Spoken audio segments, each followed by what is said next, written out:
الحمد لله وحده والصلاة والسلام على من لا نبي بعده أما بعد قال شيخ الإسلام محمد بن عبد الوهاب رحمه الله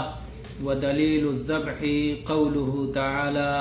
قل إن صلاتي ونسكي ومحياي ومماتي لله رب العالمين لا شريك له ومن السنة قوله صلى الله عليه وسلم لعن الله من ذبح لغير الله۔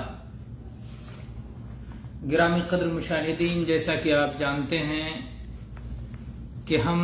شیخ الاسلام محمد بن عبد الوہاب رحمہ اللہ کی کتاب الاصول الثلاثہ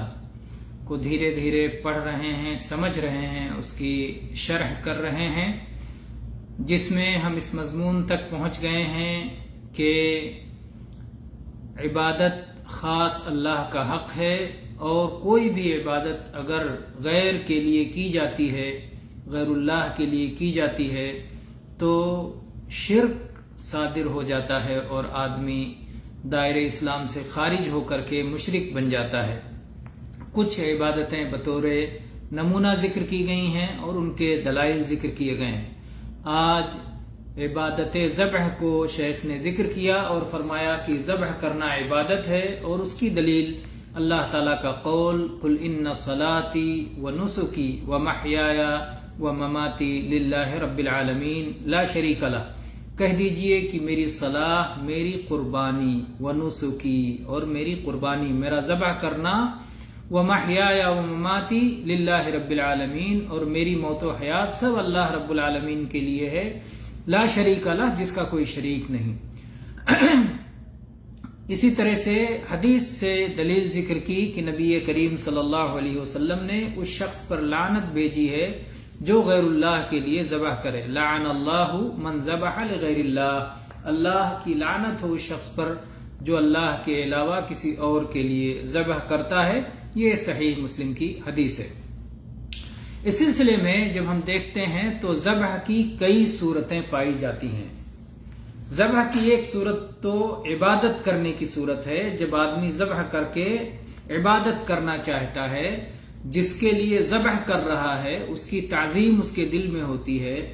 اور اس سے قریب ہونا چاہتا ہے، اپنے آپ کو اس کے سامنے پست اور ذلیل کیے رہتا ہے۔ اگر یہ نیت ہو، قربت کی نیت ہو، تعظیم کی نیت ہو اور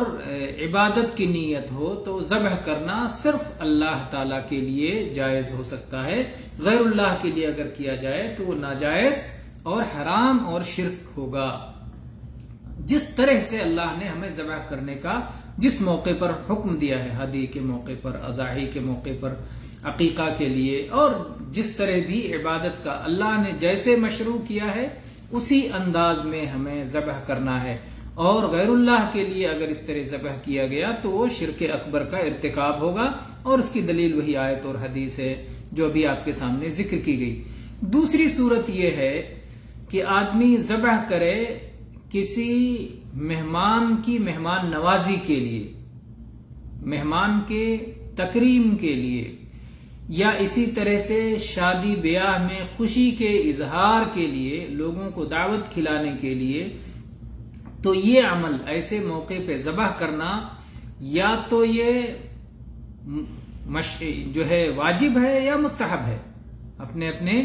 مقام کے اعتبار سے یہ مشروع ہے، یا تو استحباب کے طور پر مشروع ہے، مستحب ہو کر مشروع ہے، یا فرض ہو کر مشروع ہے، جیسے کہ اللہ تعالی نے اللہ کے نبی صلی اللہ علیہ وسلم فرمایا من کان یؤمن باللہ والیوم الآخر فلیکرم ضیفہ، جو آدمی اللہ پر اور آخرت کے دن پر ایمان رکھتا ہے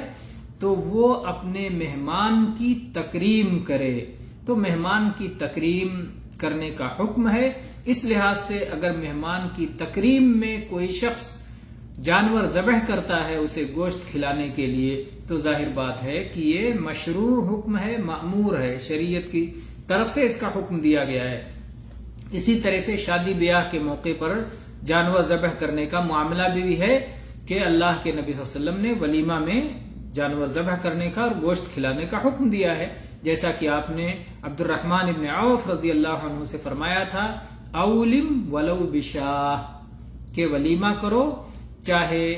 ایک بکرا ہی صحیح۔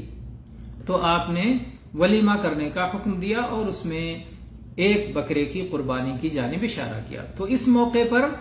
یعنی مہمان نوازی کے لیے یا شادی بیاہ کے موقع پر خوشی کے اظہار کے لیے اگر کوئی شخص جانور قربان کرتا ہے تو ایسا کرنا مشروع اور مامور ہے، یا مستحب ہوگا یا فرض ہوگا۔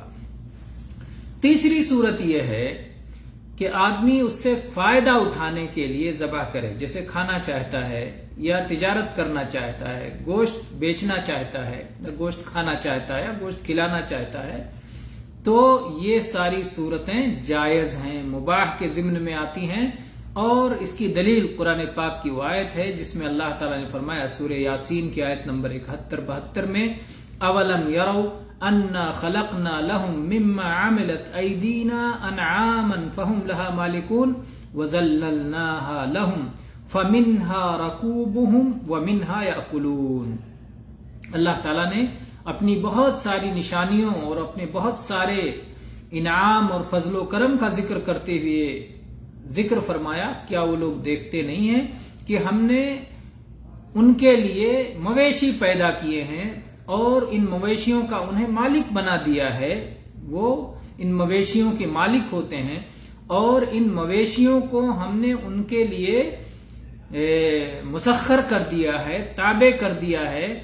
جس پر چاہتے ہیں وہ سواری کرتے ہیں۔ یعنی بعض کو اللہ نے سواری کے لیے مسخر کر دیا ہے تو اس پر وہ سواری کرتے ہیں، اور بعض کو اللہ تعالیٰ نے کھانے کے لیے مسخر کر دیا ہے تو اس کو ذبح کر کے کھاتے ہیں۔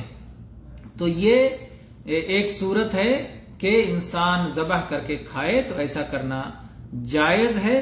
اور اگر یہ ذبح کیا جانا جو کہ مباح ہے، کس مقصد سے کیا جا رہا ہے اس مقصد کے لحاظ سے کبھی ناجائز بھی ہو سکتا ہے، کبھی غیر مطلوب بھی ہو سکتا ہے، کبھی مطلوب ہو سکتا ہے، کبھی غیر مطلوب ہو سکتا ہے، تو وہاں دیکھ کر کے کیا جائے گا۔ لیکن اگر تعظیم اور تقرب کی نیت سے ہو اور وہ اللہ کے سوا کسی اور کے لیے کیا جائے، جیسے کوئی جنات کے لیے ذبح کرے، جیسے کہ لوگ کہتے ہیں کہ گھر بنا رہے ہو، گھر کی بنیاد میں جانور ذبح کر دو، اس کا خون بہا دو تو جنات اور شیاطین سے حفاظت رہے گی، یعنی تو بنیاد میں کس کے لیے ذبح کرو گے؟ جنات اور شیطان کے لیے ذبح کر رہے ہیں، تو ایسا کرنا شرک ہے۔ یا اسی طرح سے اگر کوئی بادشاہ ہے، کوئی امیر ہے، کوئی قبیلے کا سردار ہے، اس کی آمد ہو رہی ہے تو اس کے سامنے اس کی تعظیم کے لیے جانوروں کو ذبح کیا جا رہا ہے، صرف اس کی تعظیم کے لیے، اس کو گوشت کھلانے کے لیے نہیں، بلکہ اس کی تعظیم کی خاطر کہ دیکھیے آپ کے لیے ہم جان قربان کر رہے ہیں، تو ایسا کرنا بھی شرک ہوگا اور درست نہیں ہوگا، حرام ہوگا۔ تو یہ جو ہے شیخ نے ذکر کیا، اور یہ ایک اہم عبادت ہے، ایک اہم عبادت ہے، اللہ تعالیٰ کو بہت پسند ہے۔ اللہ تعالیٰ نے اسی لیے نبی کریم صلی اللہ علیہ وسلم کو جب اپنا عظیم انعام دینے کا اعلان کیا، انا اعطیناک الکوثر، تو وہاں پر آپ نے اللہ تعالیٰ نے شکرانے کے طور پر دو عبادتوں کا ذکر کیا، ایک صلاۃ کا اور ایک قربانی کا، فصلی لربک وانحر، لہذا آپ اپنے رب کے لیے ہی صلاۃ ادا کیجئے اور اسی منعم کے لیے، اسی فضل و کرم کرنے والے رب کے لیے ہی قربانی کیجئے۔ تو قربانی اور ذبح یہ بہت اہم عبادت ہے جو صرف اور خالص اللہ کا حق ہے، اللہ کے سوا کسی اور استھان کے لیے، کسی زندہ یا مردہ کے لیے ذبح کیا جانا یہ شرک میں سے ہے، جس سے بچنا ضروری ہے۔ واللہ تعالی عالم، والحمد للہ رب العالمین، وصلی اللہ علی نبینا وسلم۔